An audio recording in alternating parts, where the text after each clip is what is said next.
사무엘하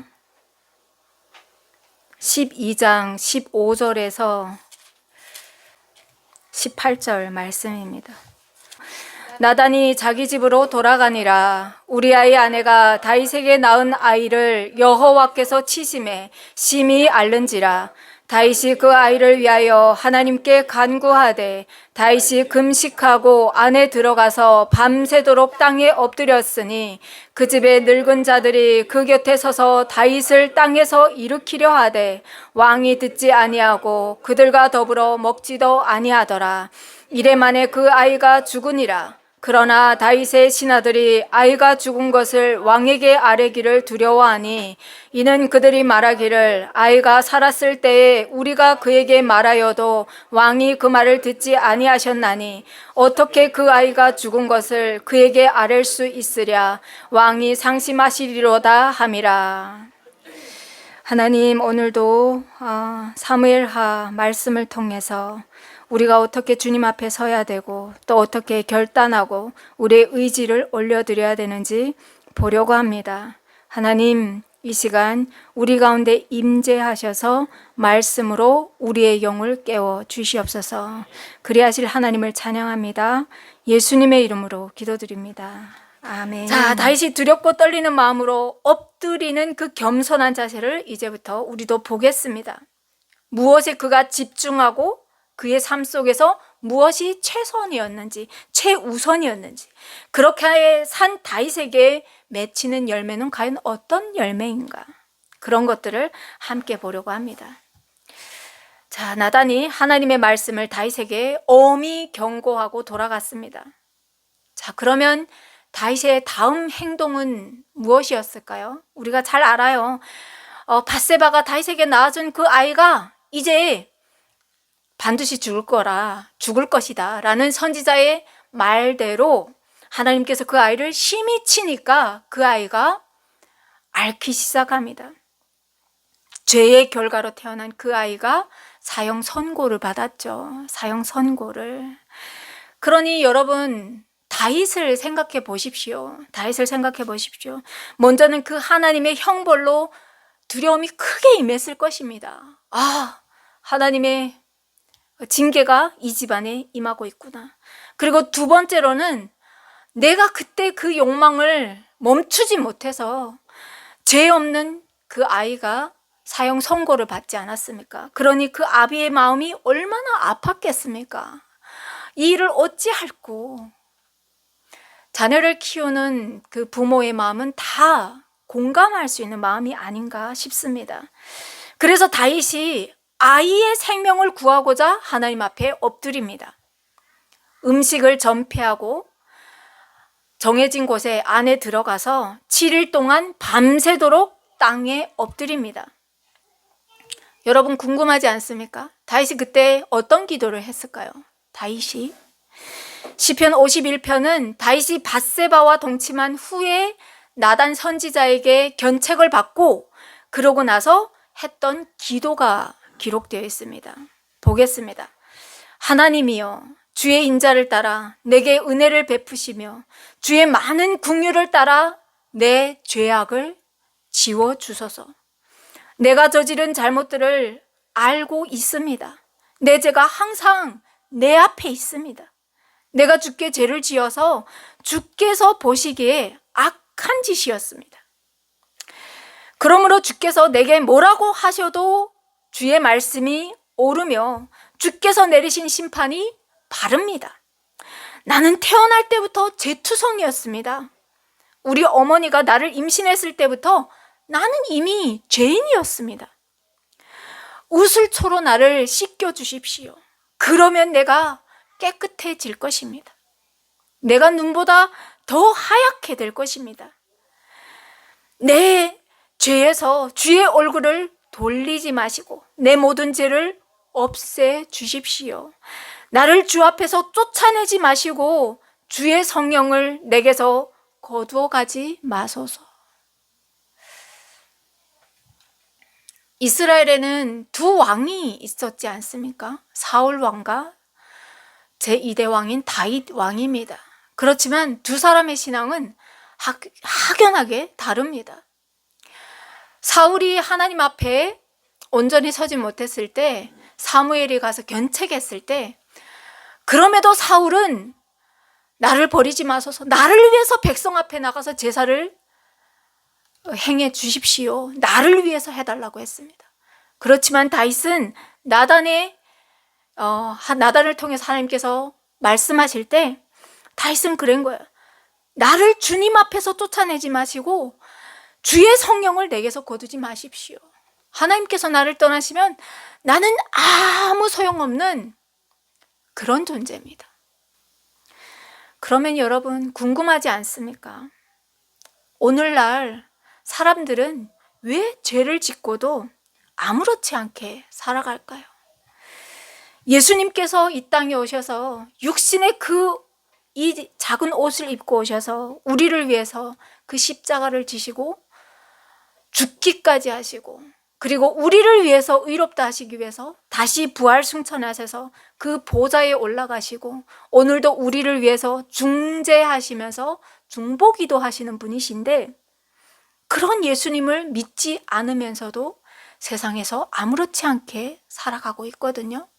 남의 것을 빼앗고 남의 것을 찬탈하고 남을 짓밟으면서 올라가서 살면서도 하나님 앞에서 아무런 부끄러움 없이, 아무런 죄책감을 느끼지 않고 남보다 좀 더 잘 먹고 잘 입는다고 의기양양하면서 살아간단 말이죠. 왜 그럴까요? 여러분, 근데 하나님께서 지금 당장 잘못하는 사람들에게 벌을 내리시고 하늘에 번개를 치시고 우레를 치시고 잘못할 때마다 그 사람의 죄를 없애기 위해서 불을 일으키고 하신다고 하면, 그러면 아마도 죄를 안 짓겠죠. 사람들이 하나님께서 보고 계시네, 절대로 죄를 지으면 안 되겠다 하면서 벌벌 떨면서 하나님 앞에 오겠죠. 그런데 하나님은 왜 그렇게 안 하시고 이렇게 가만히 보고 계실까? 믿는 사람들의 궁금증이지 않습니까? 아마 하나님께서 바로바로 징계하신다고 하면 하나님 앞에 함부로 경고망동하는 사람들이 없을 겁니다. 오늘 우리 설교 제목이기도 한데요, 하나님께서 우리를 오래 참고 오래 인내하시면서 기다려주시는 이유는 왜일 것 같습니까? 우리는 다 알죠. 하나님 앞에 와서 말씀을 듣고 그 말씀 앞에 서면서 알죠. 베드로후서 3장에 보면 이렇게 말씀합니다. 주의 약속은 어떤 이들이 더디다고 생각하는 것 같이 더딘 것이 아니라 오직 주께서는 너희를 대하여 오래 참으사 아무도 멸망하지 아니하고 다 회개하기에 이르기를 원하시느니라. 이게 아버지의 마음이신 거예요. 빚으신, 우리를 흙으로 빚으시고 그 코에 하나님의 생기를 불어넣어 주신 하나님의 간절한 애타는 부모의 마음인 거죠. 우리가 자녀를 사랑하는 그 마음은 하나님께로부터 받은 마음입니다. 하나님께로부터 받은 마음. 아마 하나님께로부터 그런 마음을 받지 않았다고 하면 아마 우리는 우리 뜻대로 하지 않는 그 자녀들을 보면서 아마 버린 지도 오래됐을 거예요. 그렇지 않습니까? 하나님께서 우리를 빚으셨기 때문에 그 한 사람도 사방에 수월로 내려가지 않기를 바라시는, 그래서 한 명이라도 더 돌아오기를 바라시는 아버지의 간절한 애타는 마음입니다. 그래서 하나님께는 1000년이 하루 같고요, 하루가 1000년같이 흐른다고 했습니다. 이것을 우리는 잊지 말아야 됩니다. 그리고 또한 이 은혜의 시대는 항상 열려 있는 것이 아닙니다. 시작이 있으면 끝이 있듯이 이 은혜의 시작은 영원한 것이 아닙니다. 그러니 심판의 날은 반드시 있으니 말씀하시는 거죠. 베드로후서 3장 10절에서 이렇게 말합니다. 주의 날이 도둑같이 오리니 그 날에는 하늘이 큰 소리로 떠나가고 물질이 뜨거운 불에 풀어지고 땅과 그 중에 있는 모든 일이 드러나리로다 라고 말씀합니다. 그래서 우리에게도 사명이 있는 거죠. 우리에게도. 은혜 시대는 영원하지 않기 때문에 하나님께서 그 한 사람을 위해서 애타게 기다리시니까 우리 주변에 안 믿는 사람들을 보면 우리가 가만히 있는 것이 아니라 하나님의 그 애타는 마음으로 그 한 사람에게 복음을 심어야 될 줄 믿습니다. 다윗이 가장 두려웠던 것은 아마도 하나님으로부터의 외면이었을 겁니다. 하나님과의 관계가 끊어지는 것을 다윗은 가장 두려워했던 사람입니다. 왜냐하면요, 다윗은 주야로 말씀을 묵상하면서 하나님을 향한 열심과 열정이 지금까지도 그 누구보다도 대단한 사람이었거든요. 자, 일주일이 되도록 계속해서 금식하고 밤새도록 땅에 엎드리고 있는데 7째 되는 날에 그 아이가 죽습니다. 그러니까 신하들이 두려워서 다윗에게 말을 못해요. 왜냐면요, 다윗이 그 아이가 살아있을 때도 엎드려서 일어나지 않고 식음을 전폐하고 눈물로 기도했는데 그 아이가 죽었다고 하면 다윗이 과연 어떻게 할까? 다윗도 같이 따라 죽으려고 하지 않을까? 두려운 마음이 큰 거예요, 신하들이. 그래서 감히 말도 하지 못하고 수근수근 되는 거예요. 이것을 누가 봅니까? 다윗이 보는 거죠. 그래서 다윗이 물어봅니다. 아이가 죽었느냐? 그랬을 때 신하들로 통해서 다윗의 아이가 죽었다는 것을 알게 되죠. 자, 그 다음 다윗의 행동이 굉장히 놀랍죠. 바로 땅에서 일어나서 몸을 씻고 기름을 바르고 의복을 갈아입고 여호와의 전에 들어가서 경배하고 왕궁으로 돌아와서 명령해서 상을 차리라고 하고 음식을 먹습니다. 자, 이러니까 같이 있는 그 궁에 있는 사람들이 너무 얼마나 정말 당황스럽습니까, 신하들이. 그래서 신하들이 너무너무 놀랍니다.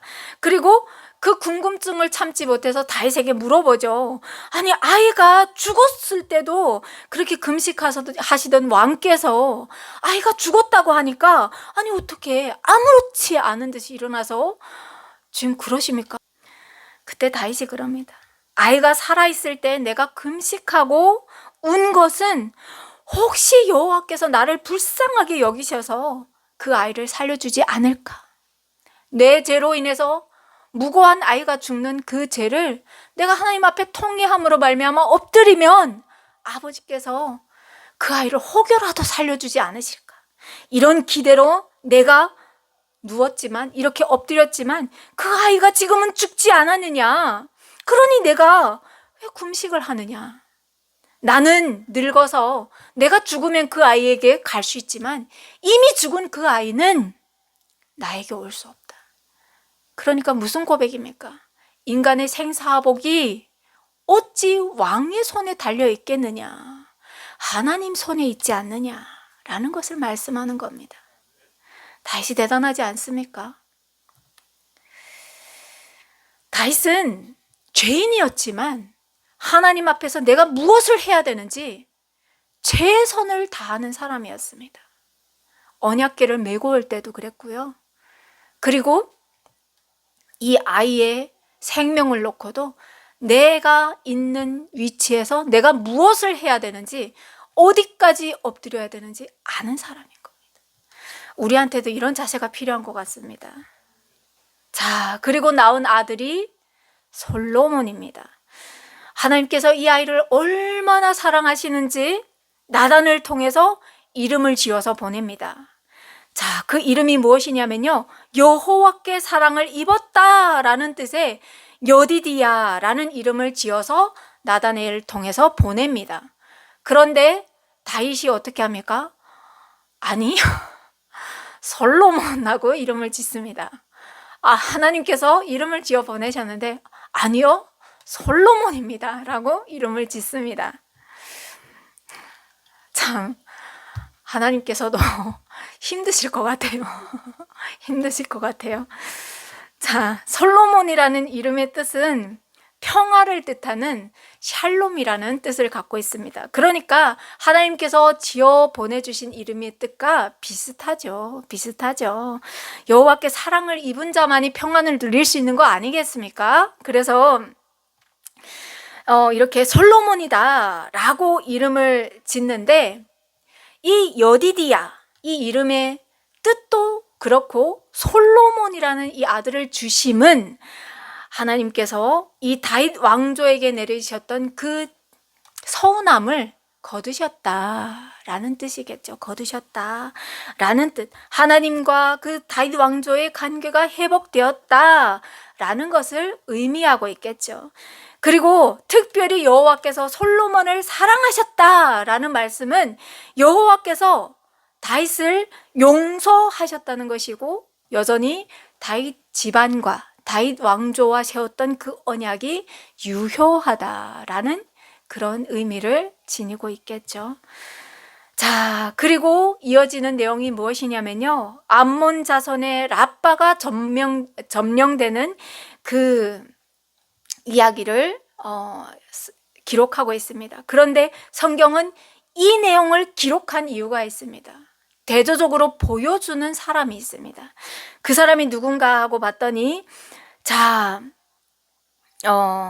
이제 그 암몬의 그 수도를 점령하지 않습니까? 그 제일 앞에 섰던 사람이 군 지휘관 요압입니다. 요압. 그런데 그 요압이 이제 점령할 때가 되니까 이제 문만 열고 들어가면 돼요.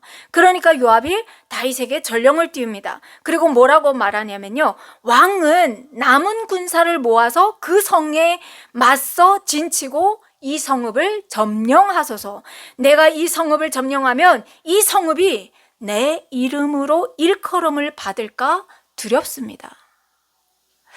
다윗과는 아주 대조적인 그 모습을 보여주고 있습니다. 왜냐면요, 그 당시 전쟁에서 도성을 점령한 사람이 자기 이름으로 그 이름을 빛내는 명성을 떨치는 그런 때였습니다. 그래서 또 그 사람이 점령을 하면 그 성을 주기도 했어요. 그 성읍을 주기도 했습니다. 그렇지만 요압은 아는 거예요. 자기 위치를 아는 거예요. 내가 어디나 다윗의 부하라는 걸 압니다. 내가 다윗의 자리에 설 수 없다는 것을 압니다. 그래서 요압은 다윗 왕조에게 내가 다 이제는 이기게 해놨습니다. 왕이 오셔서 문만 열고 들어가십시오. 그래서 왕의 이름을 떨치십시오. 하나님께서 우리에게 보라고 말씀하시는 거죠. 우리가 때로는 내 삶의 주인이 되어서, 내가 왕이 되어서, 내 삶의 왕이 되어서 모든 것을 헤쳐나갈 때마다 하나님의 이름을 높이는 것이 아니라 나의 명성을 높이고 하나님의 이름을 추락시키는 그런 우리의 모습에 하나님께서 요압을 보여주시는 거죠. 다윗은 하나님을 없는 신 취급하면서 악행을 저질렀는데 요압은 순간순간 거기에 나가서 사실을 다 한 거는 요압이지 않습니까? 군대를 이끌고 나가서. 그런데 그렇게 하지 않는 거예요. 보라는 거죠. 보라는 거. 자, 그리고 이어지는 내용이 무엇이냐면요. 다윗의 집에 발생하는 문제들이 이제부터 이어집니다. 칼이 내 집에 영영이 떠나지 아니하리라 라고 말씀하셨던 그 말씀이 이제부터 이 집에 일어나기 시작합니다. 자, 첫 번째 그 문제점이 무엇이었습니까? 다윗 왕국에서 발생한 그 첫 번째 문제. 그의 첫째 아들 암논이 자기의 이복 여동생인 다말을 겁탈하는 사건이었습니다. 다말이 그런 얘기를 해요.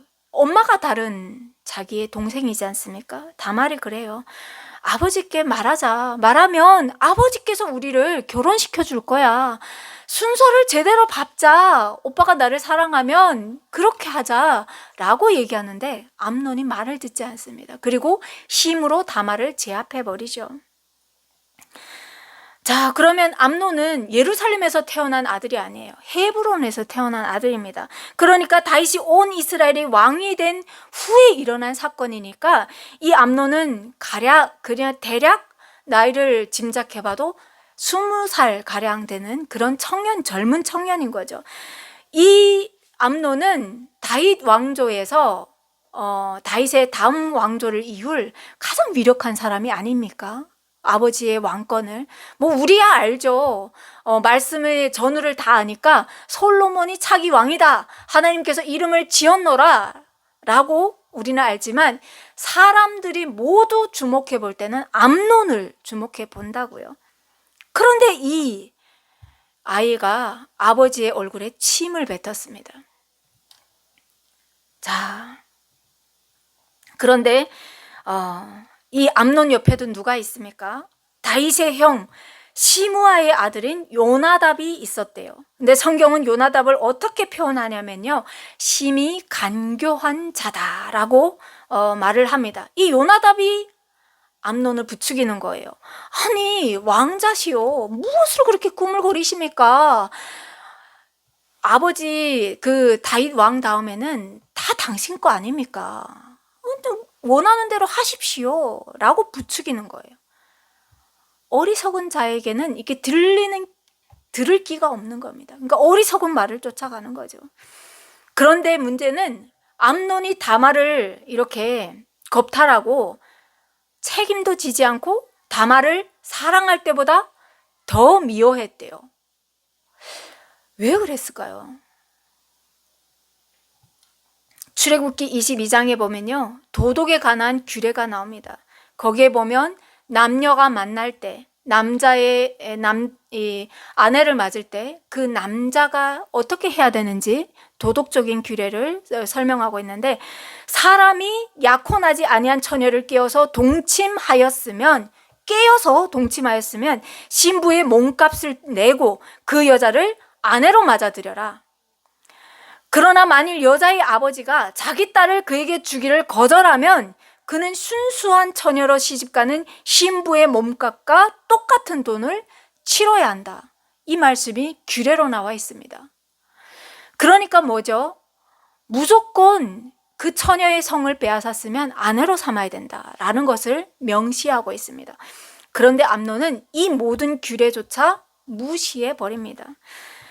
자, 그리고 21절로 넘어가 보면 다윗이 이 사실을 듣게 됩니다. 그런데 심히 노하는데 참 이상한 것은 다윗이 그렇게 분노함에도 불구하고 암논에 대하여 아무런 조치를 취하지 않습니다.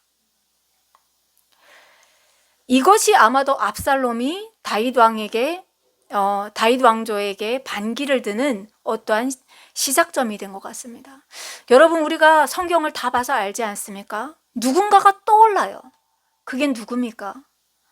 엘리 제사장이 떠오르지 않습니까? 엘리 제사장이 하나님 앞에서 여러 번 하나님께서 선지자를 보내서 그 아들들이 하나님 앞에서 막 행동하는 것에 대해서 하나님께서 견책하셨음에도 불구하고 엘리 제사장이 그 아이들에게 그냥 지나가는 말로 했다가 언약궤도 뺏기고 엘리 제사장 집안이 망하는 그런 것들을 우리가 기억할 수가 있습니다. 왜 다윗은 그랬을까? 그래서 어떤 일들이 일어납니까? 이어서 일어나는 일들이 압살롬이 아주 기획적으로 이 암논을 죽이려고 계획합니다. 여기에는 마냥 누이를 향한 복수심이었을까? 아닐 겁니다. 암논은 왕자로서 모든 그 왕위를 받을 수 있는 첫째 아들로서 암논이 제거가 되면 그 다음엔 성경에는 왜 그런지 모르겠는데 둘째 아들은 싹 빠지고 그 다음으로 등장하는 게 이 압살롬입니다. 그러니까 압살롬이 뭔가를 다 계산하고 하는데 그 기간을 몇 년 잡냐면요, 2년을 잡습니다. 치밀하게 아무렇지 않은 듯이 2년 동안 기다립니다. 그러고 오랜 기다림 끝에 계획을 하죠. 그리고 양의 털을 깎는 시기를 이용해서 자기의 모든 왕자를 초청하고 자기의 종들을 시켜서 암논을 죽이는, 살해하는 이런 일들을 행합니다. 자, 이 일이 있고 나서 압살롬은 자기의 외조부인 구슬왕 다말레에게로 도망가서 거기에서 3년 동안 은폐해서 살아갑니다. 다윗은 한순간에 큰아들도 잃고 다말도 더럽혀지고 압살롬도 잃고,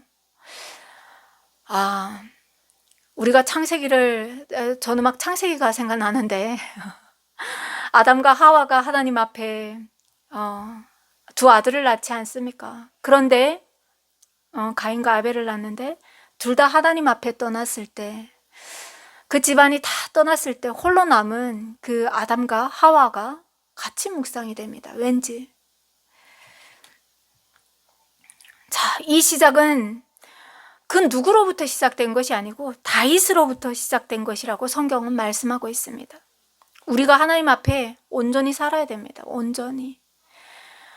부모가 하나님 앞에 온전히 살 때 우리가 아무리 온전히 살아도 내 자녀는 또 내 마음대로 안 됩니다. 하나님 앞에 세우고 싶어도 잘 안 됩니다. 그런데 우리마저도 하나님 앞에서 온전히 안 산다고 하면 우리가 어떻게 이런 일들이 우리 집안에 안 일어난다고 말할 수 있겠습니까? 하나님은 결코 다윗의 범죄에 대해서 너그러우신 분이 아니십니다. 여호와 하나님은 공의의 하나님이시기 때문에 죄를 심판하시는 하나님이시라는 것을 우리는 잊지 말아야 됩니다. 그래서 다윗이 육신의 소욕을 이렇게 제어하지 못하고 우리아 아내를 빼앗고 살인을 저질렀을 때, 그때 그 집안에 이런 어두운 구름이 이렇게 몰려오는 거죠. 그래서 로마서 2장에서는 이렇게 말씀하십니다. 하나님께서 각 사람에게 그 행한 대로 보응하시되, 그렇게 하시는 하나님은 외모로 사람을 취하지 아니하신대요. 하나님은 그 마음의 중심을 보시는 분이시고 보응하시는 하나님이시라는 겁니다. 우리가 은혜의 시대를 살아가면서 하나님 앞에서 지금 당장 심판하지 않으시니까 막 삽니다. 그런데 하나님은 말씀하시는 겁니다. 아니 나 다 보고 있어. 하나님은 심판하시는 하나님이고 보응하시는 하나님이라는 것을 잊지 말라고. 그래서 하나님 앞에서 두렵고 떨리는 마음으로, 그럼에도 불구하고 우리를 사랑하셔서 저 십자가를 지신 그 하나님의 사랑을 너희가 절절히 느끼라고 하나님은 말씀하시는 것 같습니다. 자, 다윗의 군대 장관이자 가장 충직한 신복이었던 요압이 다윗의 옆에서 이렇게 가만히 보니까 다윗이 3년이 흘렀는데도 압살롬을 그리워하는 거예요. 왜냐면 내 새끼잖아요. 내 자녀인 거예요. 그래서 요압이 간파했어요. 오늘 말씀을 보니까 다윗 왕의 마음이 압살롬을 향하여 간절하니 그 이유가 암논은 이미 죽었으므로 왕이 위로를 받았다. 이미 아이를 하나 보낼 때도 그 생사에 관여할 수 없다는 것을 다윗은 알지 않습니까? 그러니까 암논은 죽었는데 압살롬은 내 자녀인데 그 아이를 향한 부모의 마음을 어찌 나쁘다고 말할 수 있겠습니까? 자, 그래서 이 요압이 압살롬과 다윗의 관계를 회복하려고 중간에서 이렇게 나서려고 하는데, 그런데 거기에서 일을 꾸미죠.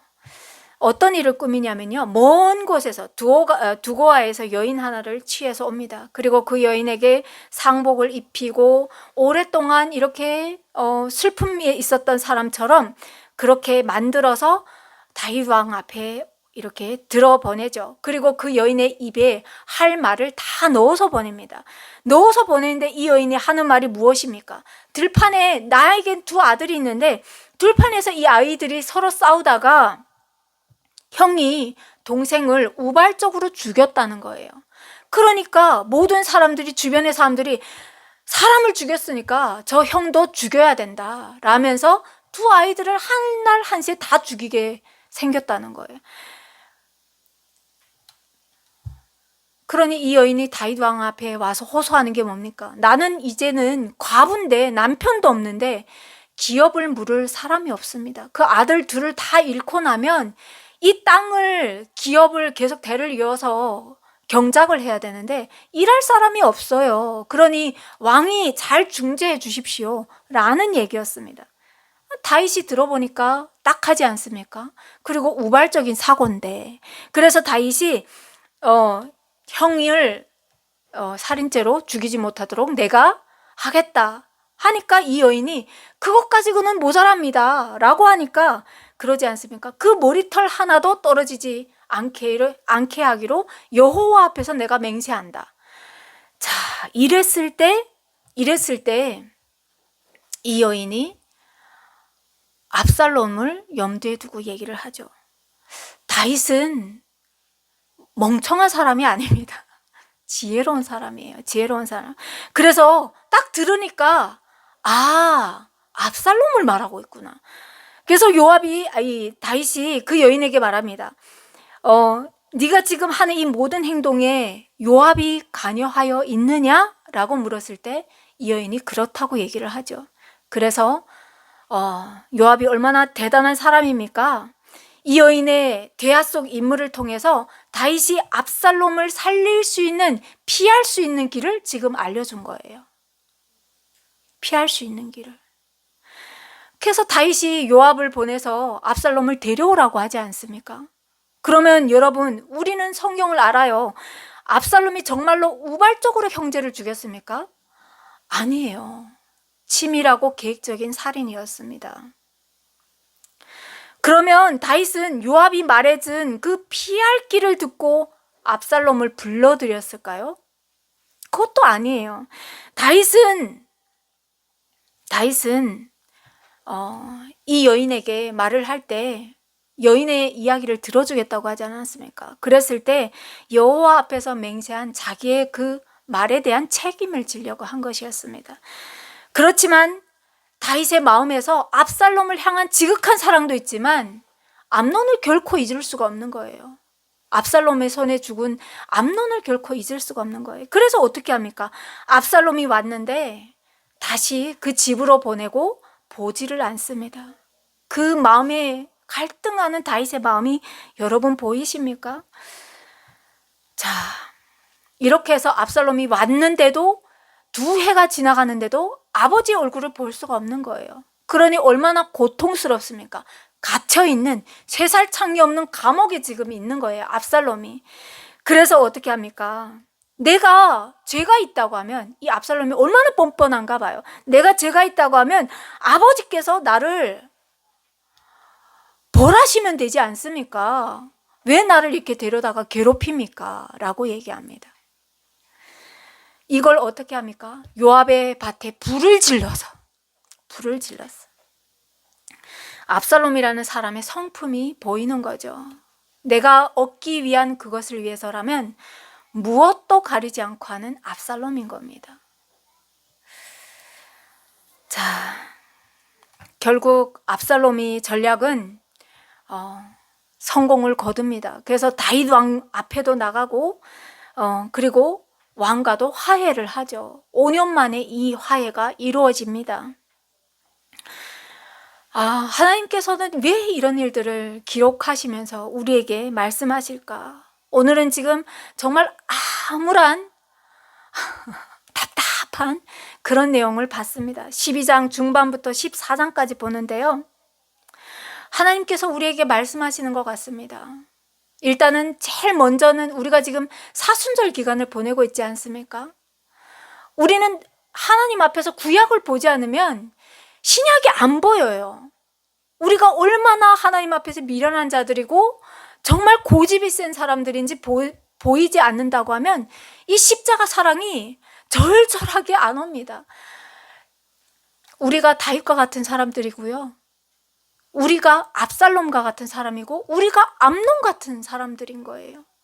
그래서 이런 우리를 하나님께서 구원하시기 위해서 이 작은 육신의 옷을 입으시고 이 우주 만물을 창조하신 하나님께서 십자가를 지셨노라고 하나님께서 오늘 말씀하시는 거죠.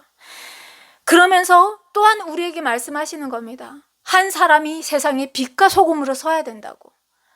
우리의 자세가 얼마나 중요한지, 우리의 신앙이 얼마나 중요한지, 하나님 앞에서 내 삶을 하나님 앞에서 내 마음대로 해석하는 것이 아니라 말씀 앞에서 온전히 해석하라고 말씀하시는 거죠.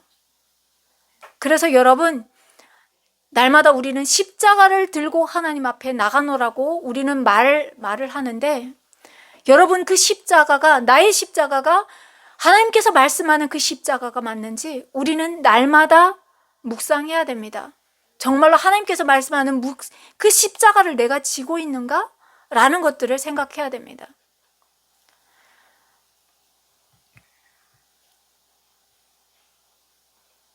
우리에게 하나님보다 사람을 더 사랑하는 그 부패함은 없는지 한번 생각해보는 이 시간이었으면 좋겠고, 또 한 주를 살아갈 때도 말씀을 통해 보겠지만 그 육체의 소욕을 물리치는 저와 여러분이 됐으면 좋겠습니다. 내 육신으로 보면 갖고 싶고 누리고 싶은 것들이 얼마나 많습니까? 자랑하고 싶은 것들도 얼마나 많습니까? 좋은 일이 있을 때 나는 하나님의 이름을 높이는 건지 나의 자랑을, 육신의 자랑을 높이며 사는지, 이런 것도 함께 묵상하면서 살아가는 한 주였으면 좋겠습니다. 이제 부활주일이 오라지 않지 않습니까? 이 사건을 통해서 하나님의 지혜에 속하여서 살아가는 우리였으면 좋겠습니다. 인간의 지혜, 인문학의 지혜에 파묻혀서 살아가는 우리가 아니라 오늘도 나를 붙드시고 다윗의 기도처럼 나에게서 성령을 거두지 마옵소서 라면서 하나님 앞에서 간절하게 살아가는 저와 여러분이 되기를 간절히 소망합니다. 하나님 아버지 감사합니다. 다윗의 죄는 드러났을 뿐이고 우리의 죄는 드러나지 않았을 뿐입니다. 하나님 앞에서 하나님, 정말 하나님과 온전히 기도하면서 하나님과의 그 관계 속에서, 살아있는 관계 속에서 살아가는 우리가 되게 하여 주시옵소서. 우리의 연약함을 주님 앞에 들고 나아가오니 주님, 오늘도 그 십자가의 보혈로 우리를 붙들어 주시고 이 한 주도 우리를 인도하여 주시옵소서. 예수님의 이름으로 기도드립니다. 아멘.